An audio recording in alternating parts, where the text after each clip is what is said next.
Mais do que isso. E hoje qual é o teu principal público, André, lá na clínica? Ou não tem esse negócio de público? Tem.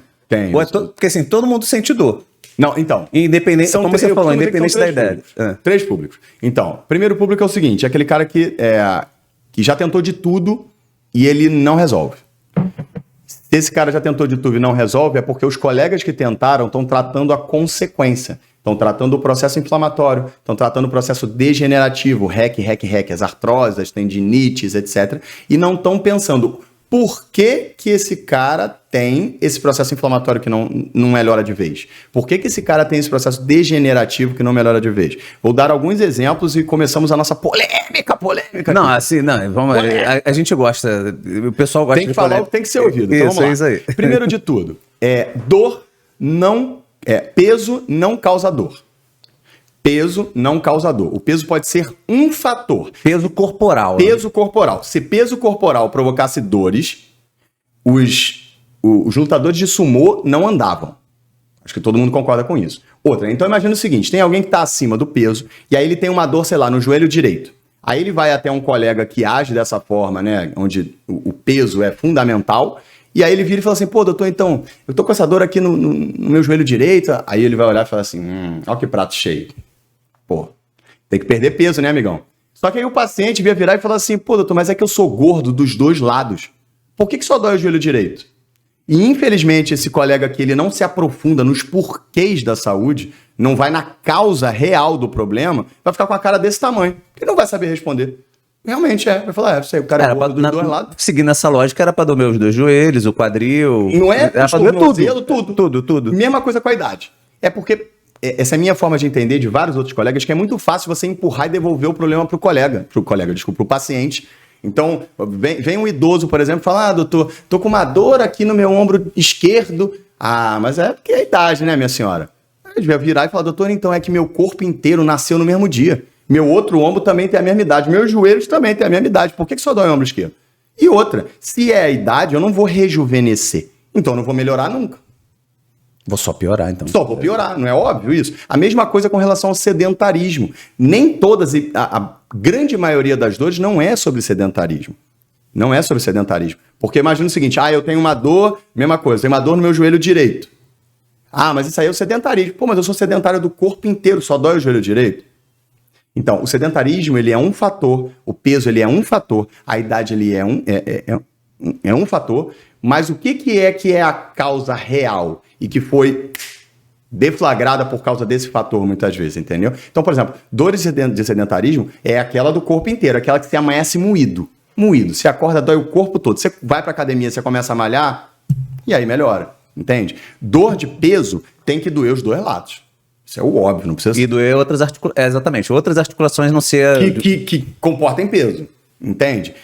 Dores da idade tem que doer o corpo inteiro tem a idade, entende? Então, são essas questões que a gente tem que falar com a população, porque isso é muito simples, Petro. Você chega pra mim, né? E aí tudo que você trouxer, ou eu digo que é peso, ou eu digo que é idade, ou eu digo que é sedentarismo, ou eu digo que é genético.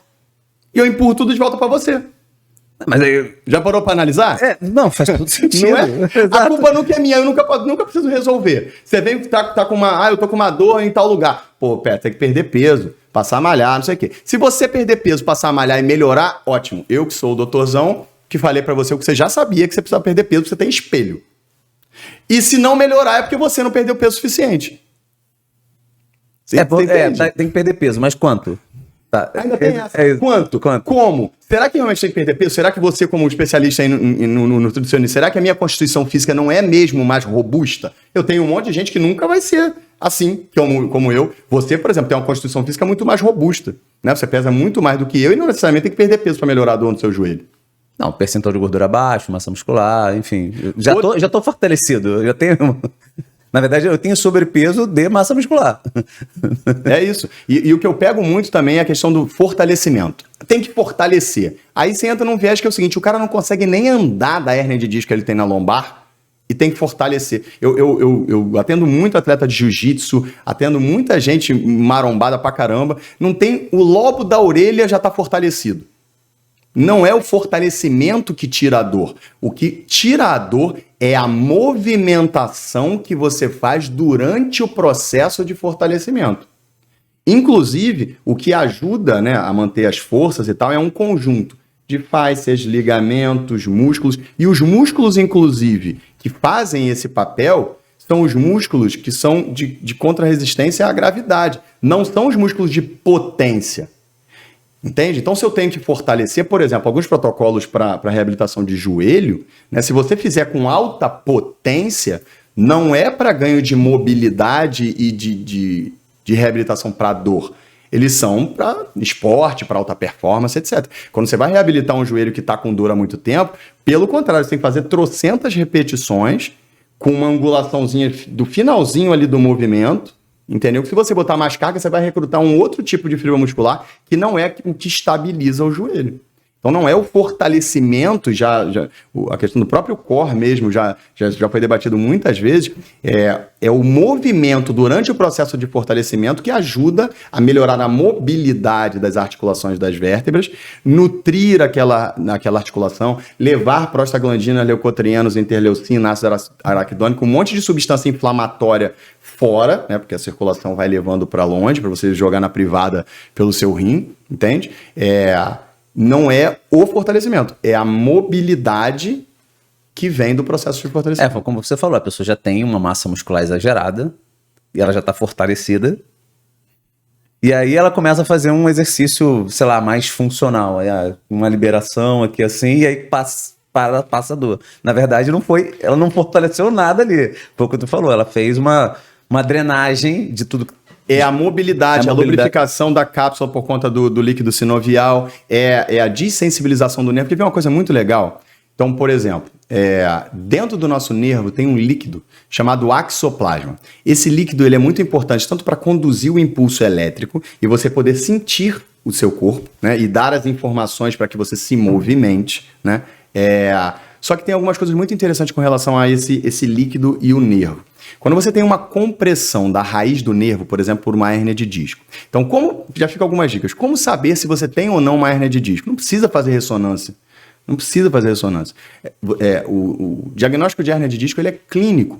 Você tem uma dor forte, você tem uma compressão da raiz e a dor vai descer. O nosso corpo, você sabe que é uma caixa de disjuntor? Sim. É aquele que você desliga lá, eu quero desligar a luz do banheiro. Você vai certinho lá e desliga a luz do banheiro. Eu quero desligar a luz da sala e tal. O nosso corpo ele é todo assim. A nossa coluna ela é toda divididinha e os nervos saem de cada parte da nossa coluna para ir para uma parte do nosso corpo. Então, por exemplo, se eu tenho uma dor que desce pelo meu braço e vem até esses 2 dedos aqui, eu já sei que é o nervo ulnar. E o nervo ulnar ele sai dali de C7 com T1, que é bem esse ossinho mais alto aqui. Entende? Então, se eu tenho uma dor que corre para cá para o meu braço, eu já sei que é a raiz de C5, por exemplo. É a 5ª vértebra. Se eu tenho uma dor que corre para trás, é o nervo subescapular, que vem de C6. Então, é como se fosse um mapa. Então, eu tenho dores irradiadas, eu canso de ver gente com dor no ombro, tratando como se fosse ombro, só que não vai melhorar nunca, porque o problema é cervical. E aí você começa a movimentar. Muitas vezes esse movimento pode piorar, ou muitas vezes esse movimento pode melhorar. Quando que a gente sabe que vai melhorar ou vai piorar? Se for uma dor do nervo, você tem que mobilizar esse nervo. Você tem que fazer com que esse líquidozinho dentro do nervo circule. Se ele circular, tem algumas substâncias muito legais assim, para o nosso corpo, que chamam opioides endógenos. São os analgésicos naturais. O GABA, por exemplo, é um. Então, por que algumas vezes você dá uma pancada ou tem uma dor que ela passa super rápido? E por que às vezes você leva 3 dias, 7 dias, 1 mês? Porque muitas vezes você tem uma compressão da raiz do nervo e essas substâncias não estão chegando e muitas vezes você vai ter uma dor irradiada. Essa dor irradiada é uma alteração da sensibilidade provocada pelo impulso elétrico que não está passando direito. Entende? E aí você fica com aquela história. Eu tenho uma dor no ombro, mas por que tem essa dor no ombro? Pô, mas é só nessa brincadeira aí, André, a gente já falou... Pode. A gente tá em dor no ombro ainda. A gente falou, então vamos lá, fazer recapitulando de dor no ombro. Vamos embora. Você falou de cervical. Você falou da perna. Uma perna menor que a outra, ou maior que a outra, né? Você falou do fígado. O fígado. Isso. Clavícula, escápula. Dorsal, por exemplo, pessoas que são hipercifóticas, né? São mais curvadas. Então a pessoa tem um problema no grande dorsal aqui. Faz o teste. Faz você o teste aí. Ó, fica de lado lá pra tua câmera, fica de lado, fica corcunda. Tá, tô bem corcunda, tô corcunda. Agora tenta, estando corcunda, tenta levantar teu ombro. Lá no alto, os dois. Os dois? Olha lá. Ok, agora volta. Agora tenta ficar uma postura boa, faz o mesmo movimento. Levanta os braços do mesmo jeito. É muito mais fácil, não é? Muito mais fácil. Muito mais fácil. Então, Não, porque, você não, imagina... porque tu tá aqui, não, É não vai. impossível, não vai. Não vai, exatamente. Não vai. Agora você imagina quantas vezes uma pessoa que é corcunda, entre aspas, que é hipercifótica, né? O quanto sobrecarrega esse ombro, os tendões, o manguito rotador, etc., ela levantar o braço dessa forma. Adianta tratar o ombro? Não, você tem que tratar o ombro e a causa. Nesse caso, a causa é a hipercifose. É ela ser corcundinha. Se você só reabilitar o ombro dela, daqui a 2 meses ela vai continuar corcunda, vai voltar a forçar o tendão e vai voltar a doer.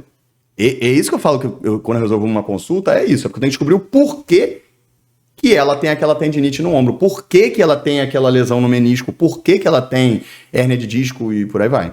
Você acabou de assistir um corte do podcast A Vida é um Caos. E se você não quiser perder nenhum conteúdo, faça sua inscrição e ative as notificações.